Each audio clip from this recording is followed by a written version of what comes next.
आज के इस हिंदी दिवस समारोह में मेरे साथ मंच पर उपस्थित गुजरात राज्य के लोकप्रिय मुख्यमंत्री श्रीमान भूपेंद्र भाई पटेल, मोदी जी की मंत्रिपरिषद में मेरे साथी श्री अर्जुन राम मेघवाल जी, गृह मंत्रालय में मेरे साथी श्री बंडी संजय कुमार जी,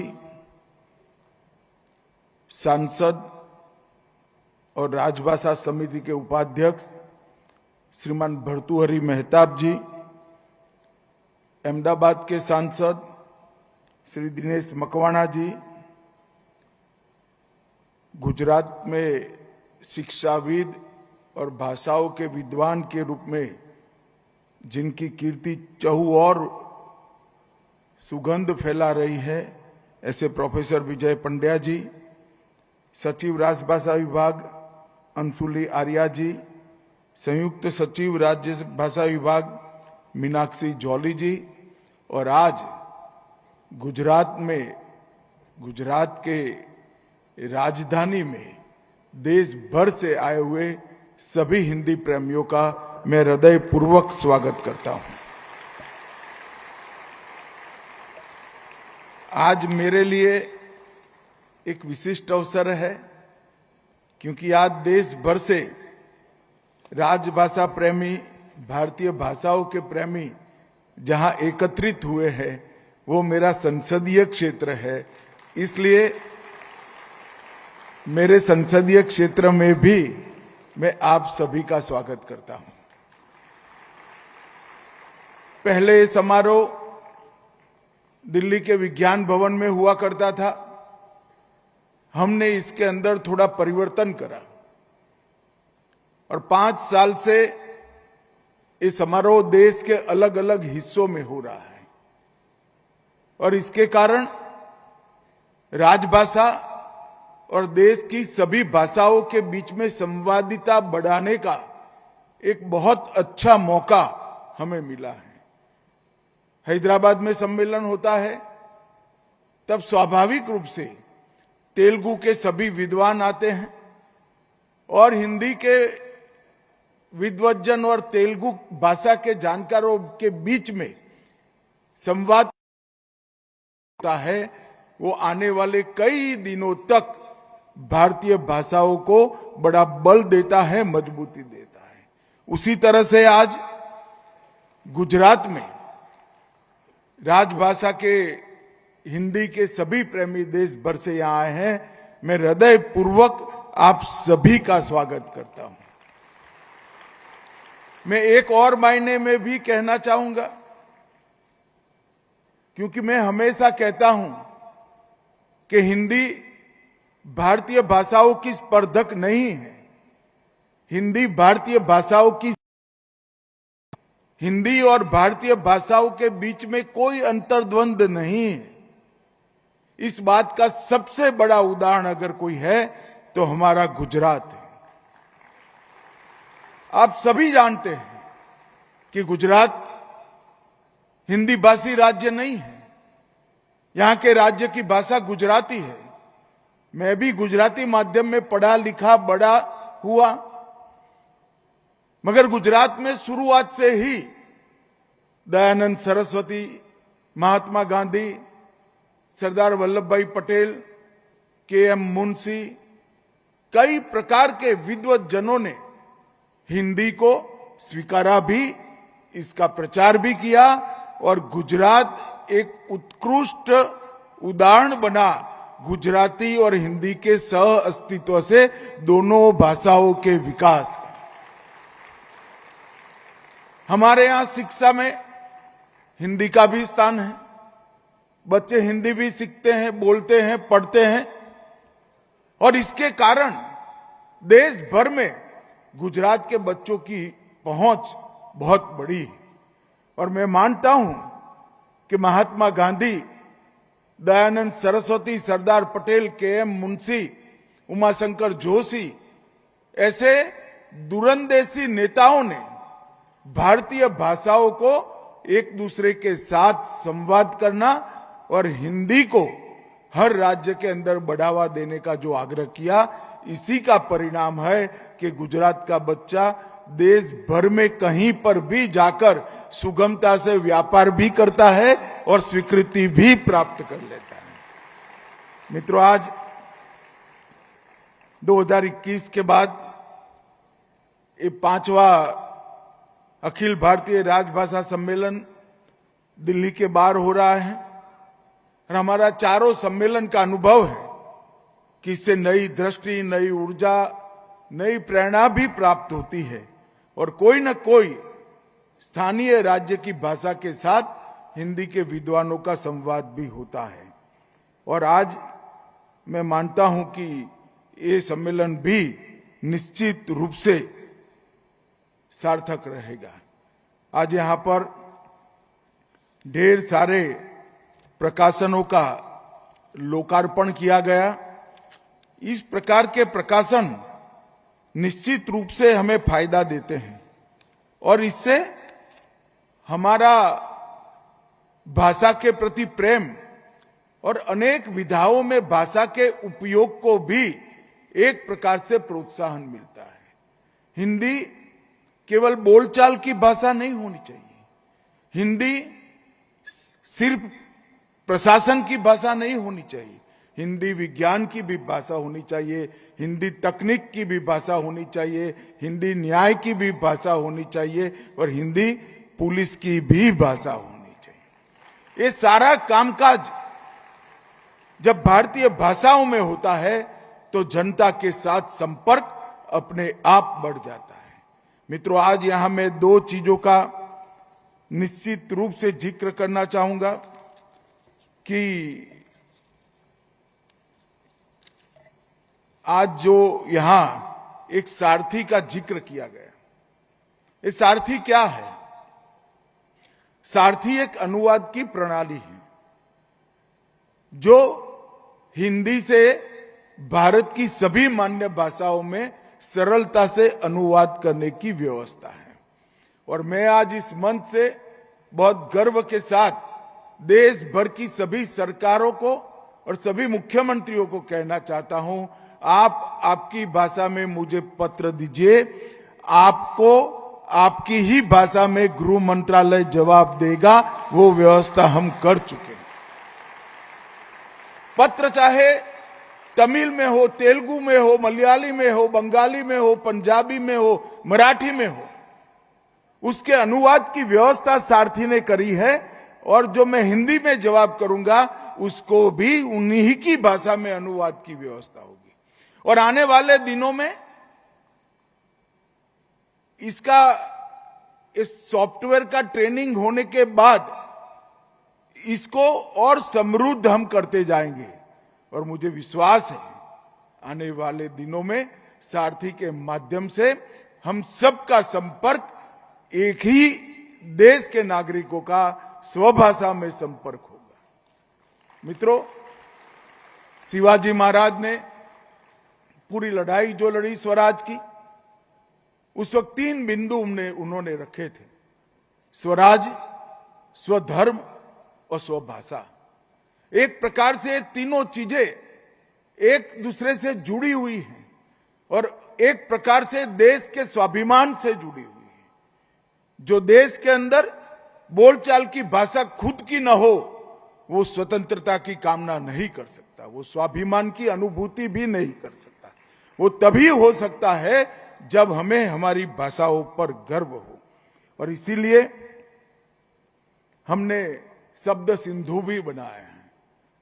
51,000 शब्दों से शुरू हुआ था, अब ये 7 लाख शब्दों को पार हो गया है और मैं आपको विश्वास दिलाता हूं 2029 तक ये दुनिया की सभी भाषाओं में हिंदी शब्द सिंधु इस सबसे बड़ा शब्दकोश बन जाएगा। इसमें कोई शंका रखने की जरूरत नहीं। और इस शब्दकोश के माध्यम से हमने हिंदी को लचीली बनाना भी शुरू किया है। हिंदी के कई विद्वानों का आग्रह है कि वो ही संस्कृत प्रचुर हिंदी रहे, इससे कोई आपत्ति नहीं है। मगर जो खालीपन है, जो जगह है, वो हमें भारतीय भाषाओं से भरनी होगी। तभी हिंदी सभी भारतीय भाषाओं को अपनी लगेगी, सब भारत के सभी लोगों को अपनी लगी। और हिंदी को बोलचाल की भाषा तभी बना सकते हैं जब हिंदी लचीली बने। अगर रेलवे स्टेशन को मैं अग्नि रथ विराम स्थान कहता हूं तो किसी की समझ में नहीं आएगा। कोई बात नहीं भाई, हिंदी का दिल बड़ा है, हमारा दिल भी बड़ा है, भारतीयों का दिल बड़ा है। शब्द सिंधु में रेलवे स्टेशन शब्द को हम स्वीकार कर ले और आगे बढ़ जाए। इस प्रकार के कई परिवर्तन समय के साथ करने पड़ते। समय के साथ जो बदलते नहीं है वो इतिहास बन जाते हैं। और मैं मानता हूं हमारी भाषा इतिहास नहीं बनेगी, हमारी भाषा इतिहास है ही, वर्तमान भी है और भविष्य भी हमारी भाषाओं का। और इसलिए शब्द सिंधु का ये जो प्रयोग है हमारा, इस शब्द सिंधु का प्रयोग हिंदी को बहु उपयोगी बनाने वाला है, हिंदी को लचीली बनाने वाला है और हिंदी को लोकभोग्य बनाने वाला है। तो ये दो चीजों पर मैं विशेष बल देना चाहता हूं कि सारथी और हिंदी शब्द सिंधु, ये दोनों को सभी देश के सभी भाषा के विद्वान जरा ध्यान से देखें और इसको इसी तरह से देश की सभी भाषाओं के शब्दकोशों को समृद्ध करने का काम होना चाहिए। देश में बहुत कम लोगों को मालूम होगा कि महात्मा गांधी गुजरात राज्य साहित्य परिषद के अध्यक्ष रहे और उन्होंने गुजराती शब्दकोश की रचना में भी बड़ा योगदान दिया था, क्योंकि वो जानते थे जब तक अपनी भाषा मजबूत नहीं होती कोई समाज उठकर उन्नत मस्तक के साथ विश्व के सामने खड़ा नहीं रह। मैं विश्व के कई ऐसे लोगों को मिला हूं जो अंग्रेजी में बात करते हैं हमसे, और जब उनको पूछते हैं कि ठीक है आप अंग्रेजी में बात कर रहे हो मगर आपकी मूल भाषा कौन सी है, तो बहुत कम लोग जवाब दे सकते हैं। और उस वक्त उनकी आंख में मैं एक विषाद की झलक देखता हूं। और मैं चाहता हूं कि भारतीय हमेशा अपनी भाषाओं को बनाए रखें और अपनी भाषाओं को चिरंजीव बनाएं। आज यहां पर एक बहुत अच्छा AI संचालित चश्मा दृष्टिबाधित भाइयों बहनों को दिया गया। मोदी जी ने दिव्यांग जनों के लिए बहुत किया है और मैं मानता हूं दिव्यांग नाम देना ही अपने आप में हर दिव्यांग का सम्मान है। ईश्वर में हम जितनी ही ताकत हमारे दिव्यांग भाइयों बहनों को दी है और वो ताकत को पूरा दोहन करने के लिए उनको विज्ञान और तकनीक का सहारा देना चाहिए। ये AI संचालित चश्मा उनको बहुत मददरूप होगा। और आज मैंने राजभाषा सम्मेलन में इसकी अनुमति इसलिए दी है क्योंकि ये चश्मे की विशेषता है कि वो चश्मा पूर्ण दृष्टिबाधित होने के बावजूद किसी भी कागज के सामने आएगा, दृष्टिबाधित भाई उसको पढ़ सकेंगे और उनके कान में अपनी मातृभाषा में इसका पठन होगा। ये बहुत बड़ी बात होगी, बहुत बड़ी बात है। आज बहुत सारी क्षितिज हमारे देश भर के दृष्टिबाधित दिव्यांग भाइयों बहनों के लिए खुलने वाली है। ये बहुभाषी पठन कराएगा, लीडार तकनीक से बाधाओं की दूरी को नापने में मदद करेगा, परिचित चेहरों का पहचान कराएगा, वॉइस असिस्टेंट सिस्टम से करेंसी पहचानने में, और ये चश्मा उनकी व्यक्तिगत सहायक के रूप में काम करेगा। इससे मुद्रा भी पहचान पाएंगे और एक प्रकार से इनबिल्ट ओपन ईयर स्पीकर्स की सिस्टम से इसको बनाया गया है। मैं आज जिन 5 दृष्टिबाधित भाइयों बहनों को ये नई दृष्टि आज मिली है, मैं उनको बहुत बहुत बधाई और शुभकामनाएं देना चाहता हूं। और देश भर की स्वयंसेवी संस्थाओं को भी अपील करना चाहता हूं, कुछ हजार में जो चश्मा मिलता है हर दृष्टिबाधित के आंख पर एक चश्मा हो तो वो पढ़ने लिखने में माहिर हो जाए, अपने जीवन को आगे ले जाए। भाइयों बहनों, हिंदी दिवस समारोह आज के दिन ही हिंदी को राजभाषा के रूप में हमारी संविधान सभा ने चुना था। 14 सितंबर 1949 को संविधान सभा द्वारा हिंदी को संघ की राजभाषा के रूप में स्वीकार किया। 7 दशक से अधिक हम यात्रा काट चुके हैं और हमारे अस्तित्व को और पुख्ता और मजबूत हमने बनाया है। मगर मैं निश्चित रूप से कहता हूं कि मोदी जी ने जिस प्रकार से भारतीय भाषाओं को बल दिया है, भारतीय भाषाओं का उज्जवल भविष्य, भारतीय भाषाओं का भविष्य और हमारी राजभाषा हिंदी का भविष्य बहुत उज्जवल है, इसमें किसी ने शंका रखने की जरूरत नहीं है। और आज इस मंच से मैं देश भर के अभिभावकों को भी कहना चाहता हूं कि एक काम देश के भविष्य के लिए जरूर करिए। आपके बच्चों के साथ आप मातृभाषा में बात करिए, आपके बच्चों को मातृभाषा बोलते हुए सिखाइए, पढ़ते हुए सिखाइए, और ये देश को तो मजबूती देगा ही, आपके बच्चे के भविष्य के लिए भी ये बहुत जरूरी है। क्योंकि ढेर सारे शिक्षाविद, ढेर सारे मनोवैज्ञानिकों ने ये सिद्ध कर दिया है कि बच्चा अपनी मातृभाषा में सोचता है। अगर उसकी सोचने की प्रक्रिया मातृभाषा में है तो उसकी सोचने की प्रक्रिया में ही, सोचने की भाषा में ही उसका मन विश्लेषण करेगा, इसके तर्क अपनी ही भाषा में गढ़े जाएंगे, उसका अनुमान अपनी ही भाषा में पुख्त होगा और उसके निर्णय लेने की क्षमता भी अपनी भाषा में ही पुख्त होगी। जैसे ही बच्चे पर आप मातृभाषा के अलावे अन्य भाषा थोप देते हो, इसकी 25 से 30% कैपेसिटी इसके मन की उसका अनुवाद करने में चली जाएगी। मेरा सभी अभिभावकों से करबद्ध निवेदन है कि अब समय आ गया है कि आपका बच्चा अपनी मातृभाषा को सीखे। और अगर बच्चा मातृभाषा सीख लेता है, अगर बच्चा मातृभाषा सीख लेता है तो अपने मातृभाषा में पड़े हुए ज्ञान के अगाध भंडार के अंदर गोता लगाने के लिए आप उसको अपने आप एक गोताखोर बना रहे हो। हमारी कहानियां, हमारे गीत, हमारे धर्म ग्रंथ, हमारा तत्व ज्ञान, हमारे उच्च जीवन मूल्यों को गढ़ने वाली कहानियां, ये सब हमारी मातृभाषा में पड़ा है। 13,000 सालों से ज्यादा समय से इस संस्कृति का एक प्रकार से अबाधित प्रवाह, एक नदी बह रहा है। आपके बच्चे को वो नदी से महरूम मत करिए। आप कम से कम बच्चा जिस भाषा में पढ़े लिखे चिंता छोड़ दीजिए, उसको घर में इसके साथ बात अपनी मातृभाषा में करिए। गुजराती है तो गुजराती में ही बच्चे से बात करिए, मराठी है तो मराठी में ही करिए, मलयाली है तो मलयाली में ही करिए। उसको गुजराती, मराठी, मलयाली, तमिल, बंगाली पढ़ना लिखना सिखाइए और अपने साहित्य के साथ जोड़ने का आप प्रयास कर दीजिए। विश्व का कोई भी अभ्यासक्रम उसको जो नहीं पढ़ा पाएगा, वो हमारी भाषा में पढ़ा हुआ साहित्य वो बच्चे को पढ़ा देगा, एक अच्छा इंसान बनाएगा, इस देशभक्त नागरिक बनाएगा।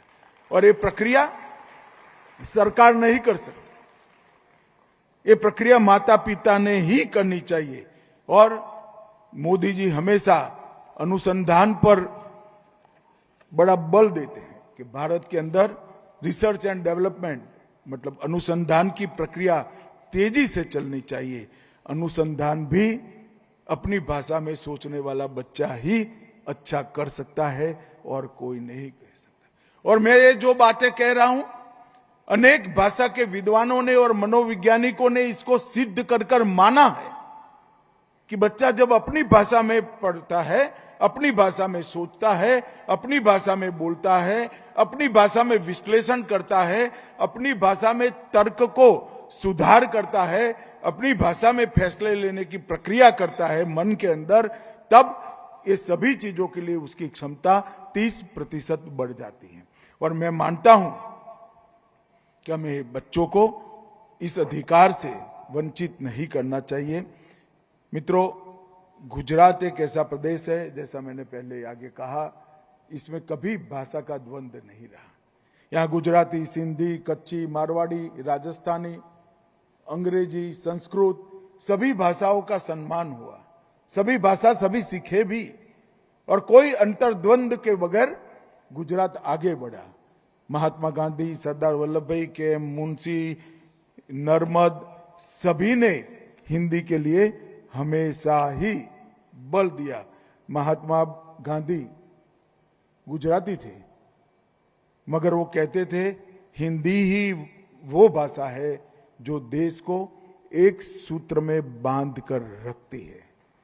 और मैं मेरा अनुभव कहना चाहता हूं, मैं गुजरात से आता हूं, गुजराती हूं, गुजराती माध्यम में पढ़ा हूं, मगर हिंदी मेरी ठीक होने के कारण मुझे देश भर में कहीं पर भी आज बातचीत करने में, अपनी बात समझाने में कोई तकलीफ नहीं पड़ती है और सरलता से कामकाज हो रहा है।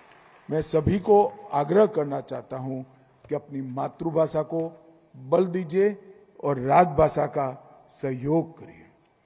मित्रों, यदि संस्कृत ने हमें ज्ञान की गंगा दी है, तो हिंदी ने वो ज्ञान को घर घर तक, जन जन तक पहुंचाया है, और हर व्यक्ति तक वो ज्ञान हमारी स्थानीय भाषाओं ने पहुंचा है। प्रधानमंत्री जी ने कई प्रकार के तकनीक के माध्यम से हमारी स्थानीय भाषाओं को बल देने का काम किया है, और इसीलिए गृह मंत्रालय में प्रधानमंत्री जी की प्रेरणा से भारतीय भाषा अनुभाग बना है। राजभाषा विभाग के अंतर्गत भारतीय भाषा अनुभाग बना है, जो केवल राजभाषा नहीं, देश की सभी भारतीय भाषाओं को बल देगा, पुष्ट करेगा और आगे बढ़ाने का काम करेगा। और इसके लिए हम विज्ञान और तकनीक, ये दोनों का बहुत उपयोग कर रहे हैं। और आजकल कमेंट्री देने वाले लोग जो है वो मुझे मिले थे, तो एक सज्जन अंग्रेजी कमेंटेटर है, वो मुझे मिले, उन्होंने कहा मैं भी हिंदी सीख रहा हूं। मैं को भला आप क्यों हिंदी सीख रहे हैं? कि अब 70% कमेंट्री स्थानीय भाषा में लोग सुनना पसंद करते हैं। हम लोगों का जमाना इधर उधर हो गया है। और आज आप देखना, हिंदी, तेलुगु, मलयाली, सब में कमेंट्री प्राप्त हो रही है। इसका मूल कारण है कि भारतीय भाषाओं के प्रति हमारा रुचि भी बढ़ा है और इसका उपयोग भी बढ़ा है। राजभाषा विभाग मोदी जी के नेतृत्व में कई सारे काम आगे बढ़ाया है। हमारी वेबसाइट लिंक भी हमने हिंदी में उपलब्ध करा दी है, और राजभाषा समिति ने विगत 4 साल में 3 खंडों को प्रस्तुत किया है। इसका पूरा श्रेय हमारे भर्तृहरि मेहताब साहब को जाता है। ताली बजाइए एक बार जोर से। और चौथा खंड भी इन्होंने तैयार कर लिया है। लगभग 539 देश के नगरों में राजभाषा समिति, क्रियान्वयन समितियों का गठन हो चुका है। London, Singapore, Fiji, Dubai, port Louis में भी राजभाषा समितियों का गठन हुआ है।